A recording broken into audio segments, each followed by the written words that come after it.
Abdominoplasty abdomen को perfect shape देने के लिए की जाती है।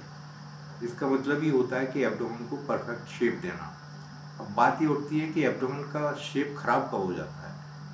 देखिए, वीमेन में जब भी प्रेगनेंसी होगी तो क्या होता है कि एब्डोमेन डिस्टेंड करता है। डिस्टेंड करने से क्या होता है कि जो मसल्स वगैरह हैं वो वीक पड़ जाती हैं, कुछ टीयर हो जाती हैं, तो एब्डोमेन का शेप जो है वो बिगड़ जाता है।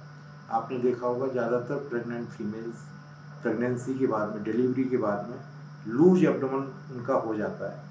तो इससे एस्थेटिक प्रॉब्लम तो है ही, इसके साथ में फंक्शन प्रॉब्लम भी है कि उनके बैक में पेन भी रह सकता है अगर एब्डोमेन काफ़ी लूज है तो। बात ये उठती है कि क्या इस एब्डोमेन को, जो लूज एब्डोमेन है, इसको ठीक कराया जा सकता है? हाँ, इसको बिल्कुल ठीक कराया जा सकता है।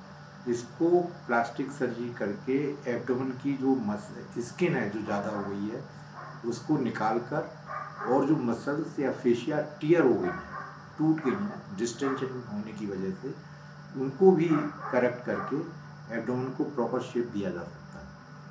अब दूसरा एक टॉपिक उठता है कि what are the types of abdominoplasty. Abdominoplasty का एक स्पेशल टाइप है क्लाइटोरल अपलिफ्टमेंट एब्डोमिनोप्लास्टी। होता क्या है कि आप समझने की कोशिश कीजिए, जब एब्डोमेन लूज होता है तो क्लाइटोरिस भी डिसेंड करने लगता है, नीचे की तरफ जाने लगता है, और इस डिसेंड की वजह से सेक्स करते समय उस पर प्रॉपर प्रेशर ना आने की वजह से सेक्सुअल प्लेजर घट जाता है। तो क्लाइटोरल अपलिफ्टमेंट एब्डोमिनोप्लास्टी में क्या करते हैं कि एब्डोमिनोप्लास्टी करते समय क्लाइटोरिस को अपलिफ्ट पोजीशन में स्टिच करते हैं, जिससे कि जो डिसेंट हो गया था क्लाइटोरिस का वो नॉर्मल पोजीशन में रहे और सेक्सुअल प्लेजर जो पहले आता था वो ही आता है। एक चीज़ और भी है जो मैंने डिस्क्राइब की है कि एब्डोमिनोप्लास्टी को सिजेरियन करते समय या हिस्टेक्टमी करते समय या कोई और ऑपरेशन एब्डोमेन पे करते समय भी किया जा सकता है। बिल्कुल किया जा सकता है, और ये हमने पेपर भी पब्लिश किया है कि अगर उसी समय सिजेरियन के समय आप एब्डोमिनोप्लास्टी करते हैं तो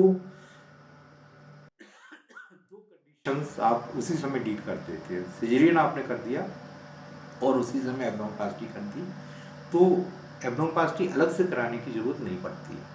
इंडिया में ख़ास तौर से एक स्टिग्मा है कि एक ऑपरेशन अननेसेसरी क्यों कराया जाए, लेकिन अगर वही सिजेरियन के साथ हम एब्डोमिनोप्लास्टी करा रहे हैं, हिस्टेक्टमी के साथ एब्डोमिनोप्लास्टी करा रहे हैं, तो वो अननेसेसरी ऑपरेशन नहीं लगता।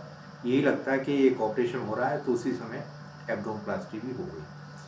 तो ये मेथड पहले ये माना जाता था कि इससे कॉम्प्लिकेशंस बढ़ जाते होंगे, फिर हमने जो रिसर्च की उससे पता लगा कि कॉम्प्लिकेशंस नहीं बढ़ती हैं। इसलिए ये मेथड उस समय यूज किया जा सकता है जब आपका सिजेरियन हो रहा है या हिस्टेक्टमी हो रही है या एब्डोमेन का कोई और ऑपरेशन हो।